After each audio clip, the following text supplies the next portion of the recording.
బుచ్చిరెడ్డిపాలెం మండలంలోని పురంధరపురం గ్రామంలో ఎమ్మెల్యే నల్లపిరెడ్డి ప్రసన్నకుమార్ రెడ్డి ఎన్నికల ప్రచారం నిర్వహించారు. తొలుత గ్రామ నాయకులు, కార్యకర్తలు, ప్రజలు ఆయనకు ఘన స్వాగతం పలికారు.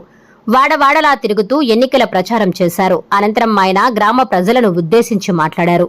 వైసీపీ పార్టీ అధికారంలోకి వచ్చిన తర్వాత కులమతాలకు అతీతంగా సంక్షేమ పథకాలను అందజేశామని చెప్పారు. గ్రామాలలో అభివృద్ధి కార్యక్రమాలను కూడా చేశామన్నారు. ముఖ్యమంత్రి వైఎస్ జగన్మోహన్ రెడ్డి పేదల పక్షాన నిలబడ్డారని చెప్పారు. వాలంటీర్లు సచివాలయ వ్యవస్థను తీసుకొచ్చి ఇంటి వద్దకే పరిపాలన అందించిన ఘనత వైఎస్ జగన్మోహన్ రెడ్డికి దక్కిందన్నారు. గడప గడపకు మన ప్రభుత్వ కార్యక్రమానికి శ్రీకారం చుట్టి ప్రతి ఎమ్మెల్యే ప్రజల వద్దకు వెళ్లి వారికి అందించిన సంక్షేమ పథకాలను గురించి వివరించి సమస్యలను తెలుసుకుని అక్కడికక్కడే పరిష్కరించేలా కృషి చేశామన్నారు. రాబోయే సార్వత్రిక ఎన్నికలు పేదలకు, పెత్తందారులకు మధ్య జరగబోతున్నాయని అన్నారు. పెత్తందారులు చంద్రబాబు నాయుడు వైపు ఉంటే పేదలందరూ జగన్మోహన్ రెడ్డి వైపు ఉన్నారన్నారు. జగన్మోహన్ రెడ్డిని ఓడించేందుకు రాష్ట్రంలో టీడీపీ, జనసేన, బీజేపీ పార్టీలు ఏకమయ్యాయన్నారు. ఎందరూ ఏకమైనా పులివెందుల సింహం సింగిల్ గానే వస్తుందని చెప్పారు. మరోపక్క షర్మిల చంద్రబాబు నాయుడు ఇచ్చే సూట్ కేసులకు ఆశపడి అన్నపై తిరుగుబాటు చేయడం సిగ్గుచేటన్నారు. వైఎస్ రాజశేఖర్ రెడ్డిపై క్రిమినల్ కేసులు పెట్టినా పార్టీలోనే చేరి ఆయన ఆత్మను సంక్షోభానికి గురి చేసిందని ఆరోపించారు. చంద్రబాబు నాయుడు ముఖ్యమంత్రి అయితేనే వాలంటీర్లు సచివాలయ వ్యవస్థను తీసివేయడమే కాక మైనారిటీల రిజర్వేషన్ కూడా రద్దు చేస్తారని తెలిపారు. కోవూరు నియోజకవర్గంలో రాజకీయ ఓనమాలే తెలియని ప్రశాంతిరెడ్డి ఎవరో రాసిచ్చిన స్క్రిప్ట్ను చదువుతూ అవగాహన లేకుండా మాట్లాడడం సరికాదన్నారు. తిరిగి తాము అధికారంలోకి రాబోతున్నామని, వచ్చిన తర్వాత మిగిలిన అభివృద్ధి కార్యక్రమాలను కూడా పూర్తి చేస్తామని హామీ ఇచ్చారు.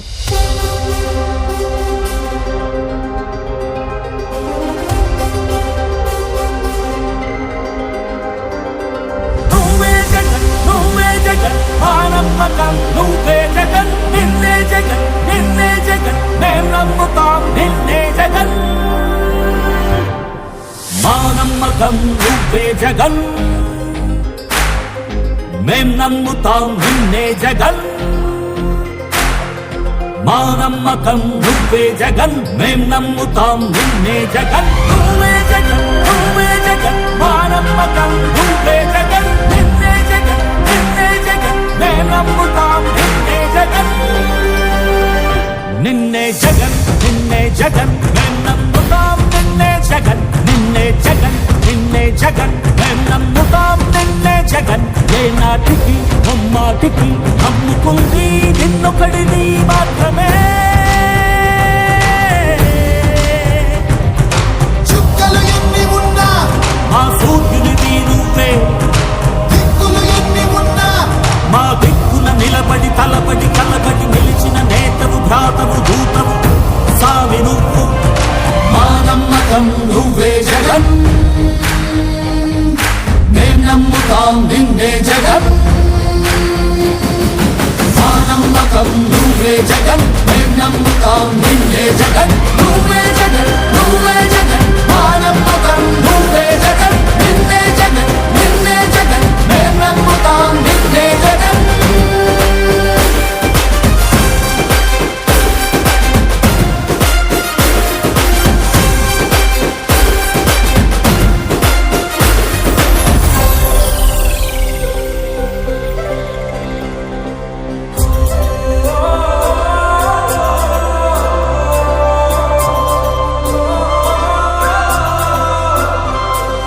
గడప గడప నడిచొచ్చే బడుగు, కడుపులను నింపే ముద్ద నువ్వే. బడి గంట వింటూ పరిగెత్తుకొచ్చే నిరుపేద బిడ్డలకు విద్య నువ్వే. చంద్రబాబు నాయుడు ఎన్నికలు వస్తే వాగ్దానాలు చేయడం, మోసపూరితమైనటువంటి వాగ్దానాలు చేయడం, అధికారంలోకి రావడం, ప్రజలను మోసం చేయడం, దాంట్లో చాలా దిట్ట. 600 వాగ్దానాలు చేయడం జరిగింది. ఏ ఒక్క వాగ్దానం కూడా అమల్లోకి రాలేదు. అధికారంలోకి వచ్చిన తర్వాత పేదలను పూర్తిగా విస్మరించి పెద్ద పెద్ద కోటీశ్వర్లను, ధనవంతులను దగ్గర పెట్టుకొని కోట్లకు పడగలెత్తాడే తప్ప పేద ప్రజల గురించి పట్టించుకోలేదు. జగన్మోహన్ రెడ్డి గారు ముఖ్యమంత్రిగా ప్రమాణ స్వీకారం చేసిన రోజు నుంచి నా పేదలు బాగుండాలి, అన్ని వర్గాల వారు బాగుండాలి, ఆర్థికంగా ఎదగాలని చెప్పేసి తపనతో అనేక సంక్షేమ పథకాలు దాదాపు 3 లక్షల కోట్లు మీకు అందరికీ ఇచ్చిన విషయం కూడా మీకు తెలుసు. వాలంటీర్స్ వ్యవస్థను తీసుకొచ్చాం, సచివాలయ వ్యవస్థను తీసుకొచ్చాం. గ్రామ స్థాయి నుంచి పరిపాలన ఉండాలని ప్రజలు ఏ మండల హెడ్ క్వార్టర్స్కో జిల్లా హెడ్ క్వార్టర్స్కో పోయి పనులు కాక తిరుగుతూ కాళ్ళు అరిగిపోయే విధంగా తిరిగేవాళ్ళు. ఈరోజు ఆ పరిస్థితి లేకుండా వాలంటీర్స్ వ్యవస్థను సచివాలయ వ్యవస్థను తీసుకొచ్చి మీ ముంగిటే పెట్టి ప్రజల సమస్యలు పరిష్కరిస్తున్నటువంటి వ్యక్తి జగన్మోహన్ రెడ్డి గారు. ఒక్కసారి ఆలోచించండి, మేనిఫెస్టోలో కానీ పాదయాత్రలో కానీ విడతల వారీగా 3,000 పెన్షన్ ఇస్తానని చెప్పాడు.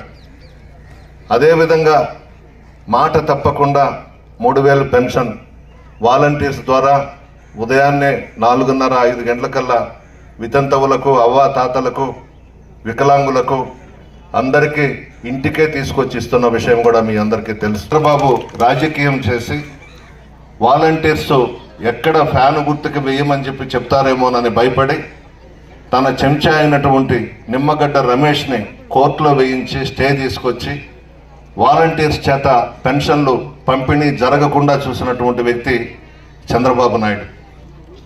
ఆఫీసులకు వెళ్ళి పెన్షన్ తీసుకోవాలంటే చాలామంది ఇబ్బందులు పడతారు.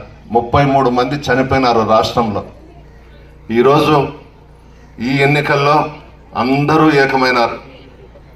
బీజేపీ, జనసేన, తెలుగుదేశం పార్టీ ఎంతమంది ఏకమైనా సింహం సింగల్గానే వస్తుంది.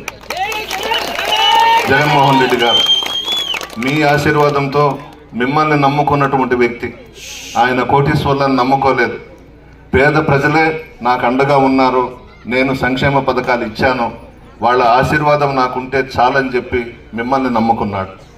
ఇక ఈ నియోజకవర్గంలో దాదాపు మా కుటుంబం 11 సార్లు పోటీ చేస్తే 9 సార్లు గెలిపించారు మా కుటుంబాన్ని మీరు.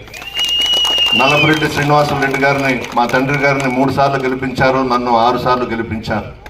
ఎప్పుడు కూడా మీ మధ్య ఉంటాం, మీ కష్ట సుఖాల్లో భాగస్వామ్యులు అవుతాం. ఏదో ఎమ్మెల్యేలని చెప్పేసి పొగరుతో గర్వంగా ఏ రోజు కూడా మీ మధ్య లేదు. గడప గడపకు మన ప్రభుత్వం కార్యక్రమంలో భాగంగా 1,12,100 ఇళ్ళు తిరిగాను. నా కాలు బాగలేకపోయినా కూడా ప్రతి గడప దొక్కాను. జగన్మోహన్ రెడ్డి గారు ఇచ్చినటువంటి సంక్షేమ పథకాలన్నీ కూడా మీకు వివరించడం జరిగింది.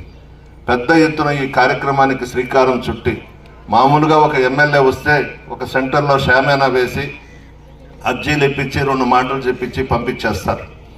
ఆ విధంగా కాకుండా జగన్మోహన్ రెడ్డి గారు ప్రతి గడప దొక్కండి, వాళ్ళ ఆశీర్వాదం తీసుకోండి, మనం చేసినటువంటి సంక్షేమ పథకాలు వివరించమని చెప్పి పంపించిన భారతదేశంలో ఎవరైనా ముఖ్యమంత్రి ఉన్నారు అని అంటే అది ఒక్క జగన్మోహన్ రెడ్డి గారు మాత్రమే. మీ మనిషమ్మ, మీ కుటుంబ సభ్యుడు, పేదల గురించి ఆలోచించేవాడు జగన్మోహన్ రెడ్డి గారు. ఏదైనా పొరపాటుగా జరగరానిది ఈ రాష్ట్రంలో జరిగితే చంద్రబాబు సంక్షేమ పథకాలన్నీ ఆపేస్తాడు, వాలంటీర్స్ వ్యవస్థను రద్దు చేస్తాడు. ఆ పిచ్చోడు పవన్ కళ్యాణ్ చెప్తున్నాడు సచివాలయ వ్యవస్థను కూడా రద్దు చేసేస్తాము, ముస్లింస్కి సంబంధించిన రిజర్వేషన్స్ కూడా క్యాన్సిల్ చేసేస్తామని అతను మాట్లాడినాడు. వీళ్ళంతా దుర్మార్గులు, మోసగాళ్ళు, పగటి వేషగాళ్ళు. ప్రజలను మోసగించి వాగ్దానాలు చేసి ఏదో ఒక విధంగా అధికారాన్ని చేజిక్కించుకోవాలని ఇప్పుడు వస్తూ ఉన్నారు. గట్టిగా అసలు మీ కాలనీల్లో కూడా ప్రశాంత్ రెడ్డిని కానీ ప్రభాకర్ రెడ్డిని కానీ రానివ్వకూడదు. మీకు టికెట్ ఇచ్చారనే మన పార్టీ వదిలి వెళ్ళిపోయినారు. ఒక ముస్లిం మైనారిటీ సోదరుడు పేద కుటుంబానికి సంబంధించిన వ్యక్తికి ఎమ్మెల్యే టికెట్ ఇచ్చారని చెప్పి వెళ్ళిపోవడం జరిగింది. అటువంటి పెద్ద మనుషులు వాళ్ళు, వాహిని వారి పెద్ద మనుషులు. ఇంకా ప్రశాంత్ రెడ్డి వాళ్ళ ఇంట్లో కూడా మీరు అడుగు పెట్టలేరమ్మా. 5 గేట్లు దాటాలి వాళ్ళ ఇంట్లోకి పోవాలంటే. పేదల్ని లోపలికి రానివ్వరు. వాళ్ళ ఇంటి చుట్టూ కూడా కోటీశ్వర్లు, ధనవంతులు, పారిశ్రామికవేత్తలు ఉంటారు. అదే నేను నా ఇంటికి ఎప్పుడైనా రావచ్చు. ఎస్సీస్ కానీ, ఎస్టీస్ కానీ, బీసీస్ కానీ, ముస్లిం మైనారిటీ సోదరులు కానీ ఎవరు వచ్చినా నా పక్కన కూర్చొని పెట్టుకొని మాట్లాడతాను నేను. మా తండ్రి నల్లపురెడ్డి శ్రీనివాసరెడ్డి గారు నేర్పించింది అది మాకు. ఆ ఇంట్లోకి మీరు పోలేరు. ఒక 3 గేట్లు 4 గేట్లు దాటి పోవాలి. అక్కడ మళ్ళీ సెక్యూరిటీ ఉంటారు, వాళ్ళు కూడా రానివ్వరు. మధ్యలో నా దగ్గరుండి 4 రూపాయలు సంపాదించుకొని ఇప్పుడు డబ్బులకు అమ్ముడుపోయిన వాళ్ళంతా కూడా కాంపౌండ్ వాళ్ళ అవతలనే ఉన్నారు, ఇంకా లోపలికి పోలేదు, రానివ్వడం లేదు. ఈ మధ్యనే రామచంద్రాపురం వచ్చింది ప్రశాంత్ రెడ్డి.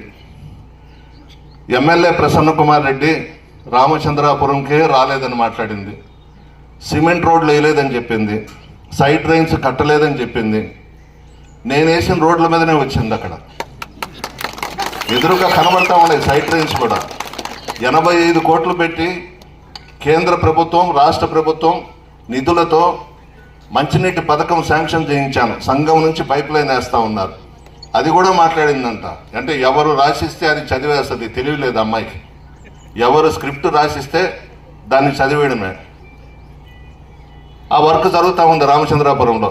ఈయనకేమి సంబంధము? ఢిల్లీ నుంచి ఫండ్స్ వస్తే చేస్తా ఉన్నారని మాట్లాడిందంట. దాదాపు 1,30,00,000 రోడ్లు వేయించాను రామచంద్రాపురంలో. 50 కోట్లు పెట్టి సైడ్ డ్రైన్స్ వేయించాం. 50 లక్షలు పెట్టి అన్నీ చేయించాం. యాక్చువల్గా అయితే పాపం రామచంద్రాపురంలో రోడ్స్ వేయించాలి, చాలా ఉన్నాయి. ఈ మధ్యనే దాని మీద దృష్టి పెట్టి మనం చేయించడం జరిగింది. నెక్స్ట్ పురంధర్పురం ఉంది. కొన్ని రోడ్లు మాత్రమే వేయించాను. మనమే గెలుస్తున్నాం. జగన్మోహన్ రెడ్డి గారు ముఖ్యమంత్రి కాబోతున్నారు. 6 నెలలు టైం నాకు ఇవ్వండి. పురంధర్పురంలో మట్టి రోడ్డు లేకుండా చేస్తాను. అన్ని సిమెంట్ రోడ్లు వేయిస్తాను. నా మాట నమ్మండి. మేము ఏదో ఎలక్షన్స్కి వచ్చి వాగ్దానాలు చేసి వెళ్ళిపోయే వాళ్ళం కాదు. మీ మధ్య తిరిగేవాళ్ళం, మీ మధ్య ఉండేవాళ్ళం, మీ కష్ట సుఖాల్లో భాగస్వాములు అయ్యేవాళ్ళం. ఈరోజు పెద్ద పెద్ద కోటీశ్వర్లు భార్యాభర్త సూట్ కేసులు ఎత్తుకొని వస్తూ ఉన్నారు తెలుగుదేశం వాళ్ళు. మీకు అందరికీ ఒకటే మనవి చేస్తున్నా. ఆ తెలుగుదేశం పార్టీ ప్రశాంత్ రెడ్డి ఓటుకి 5,000 ఇస్తుందంట. బంగారంగా తీసుకోండి. తీసుకొని ఫ్యాన్ గుర్తుకోటేయండి.